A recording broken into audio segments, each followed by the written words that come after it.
I've got a question for you guys. How hard is it to get one of these guys to keep time?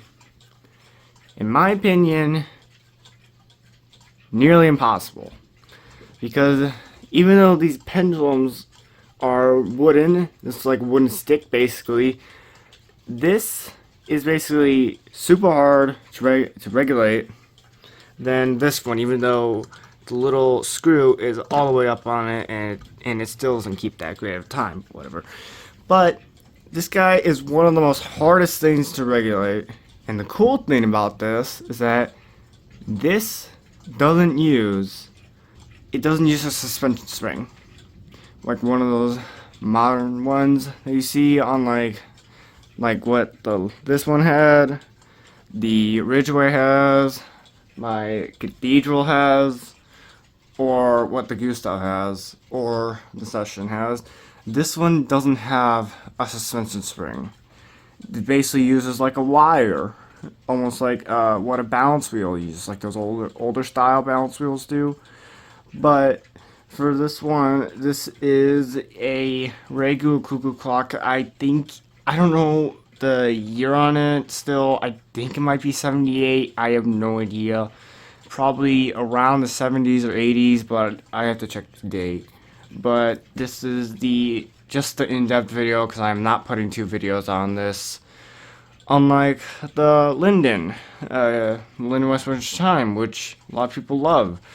So before I get into that, I just wanted to say is that this is still tomorrow's problem, but changes will be happening soon. But for now, I will take this off the wall and I will show you. But I want to tell you one thing is that when winding this, like, don't just wind it from just pulling on one chain. Use two hands, pull on the weight like this while pulling on the chain to wind it. Because if you did like me, this will happen to where you pull on this and it will fall from the wall. And this has fallen from my wall 3 times, and what ends up happening is when you try to catch it, this is all wood, that happens. It's been over a week since it happened, but yeah, it was pretty bad. It was like pretty bad because it's wooden, but it's also heavy and metal, so yeah. And these are the heavier weights on it than what you normally see, so that's what happens. But I will just take it off the wall. But before I do, while it's up on the wall, I mentioned on the side is that there's a little access panel to where I can do this. Like open the door, and if I find it, I can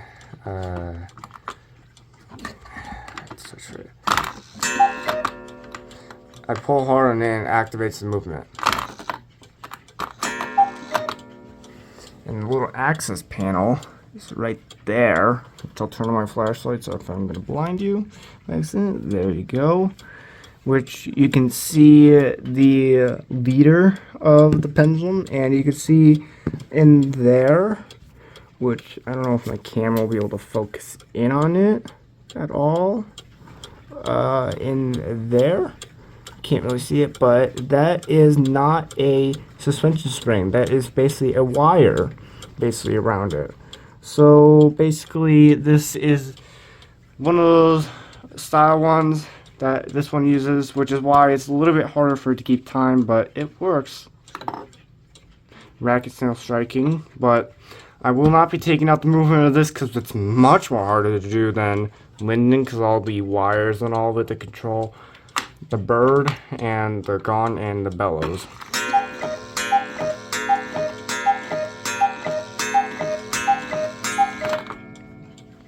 And so now I will take it off the wall. So then here's the back of it, and then if you look in there, you can see the gong real quick, which it's hard to do when it's like this, but then there's some literature here that is extremely faded, and I think this says 22 or something like that, but I'm going to take it off, which the back plate holds the gong. So then, here you go, and here's the gong. I've had to adjust this multiple times to get it working. And then here is the movement, which this one, it's full of oil, because I oil this like really often. Actually, I think I oiled it when I got it, which was in a while. But here's the gong hammer. And then here are the two bellows.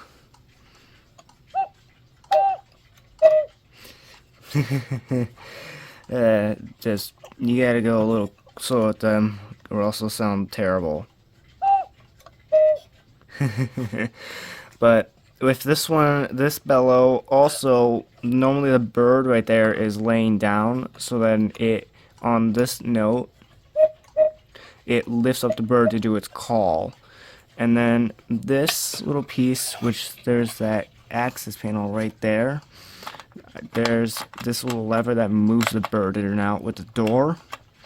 And then, so with that, when this opens, the door opens, calling out this note, and then this note lifts it up, and then makes the bird cuckoo, basically.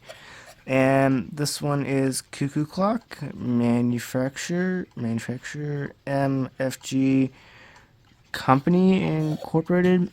No jewels, unadjusted. And I'm trying my best to see this as well, even though it's a little blurry. But right there, it says GM, and then there's some dates right there. And then moving this one out of the way, there is a date right there that says 34/1/76. So this probably could be made in 1976, which is what I'm gonna believe. So I'm basically saying this is a 1976 Cuckoo Clock, which is 1 year older than this F. Thomas. Westminster chime mantle. But this one was also made in Germany, just like it. And there's another GM right here and some more numbers right here. And right here you can see the famous Regula little emblem on there, or icon, or whatever you want to call it. But this is basically the inside of it, but I'll activate if I can see what chain it was.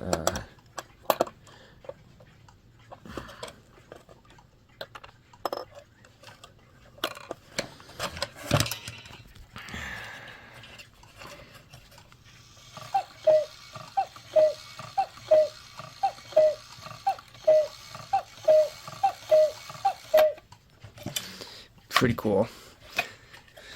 Which I'll also try to see if I can get a front of the bird calling. I'll try that real quick.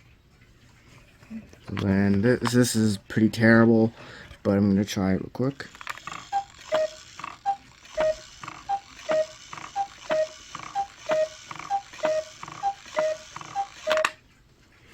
So yeah, I will get this back together real quick, and I'll get it back up on the wall. And also, one thing to notice is that how the top piece is held on. It's held on with 2 screws on the side, even though these are just hooks. But what ends up happening is every time I take this off the wall, is that it always falls off, because no matter what, where these screws are placed on here, it just doesn't work great. So I have to put this on the wall, put this top piece back on, and then, well, to go on from there, I guess. But before I get it on the wall, I want to show the cool little suspension spring that is this. This is pretty awesome. So that is pretty cool of how it's not like a regular one that you would normally see, which I'll just show a normal one that I have real quick to put side-by-side comparison next to it. So then here's the suspension spring out of this old guy, but that might be a topic for another video. Yeah, I'll probably never get to it. But this one is basically normal, even though it is a little bent. But it is pretty cool to see the side-to-side comparison about it. but it is pretty cool. Actually was pretty curious about it, and then I kept looking up and like, yeah, and it's pretty cool like that. So I'll get this back up on the wall. And so now it's back up on the wall, running just as normally as it is. I believe that this is like a little silencer piece that I put over it sometimes at night because it's right next to my bed, but it doesn't bother me anymore. I just leave it running at night, which is crazy, literally. But it was made in Germany. I want to say that again because a lot of my clocks are actually made in Germany or made in China, because what they are. But for now, this was the in-depth review on it. And with that, thank you for watching.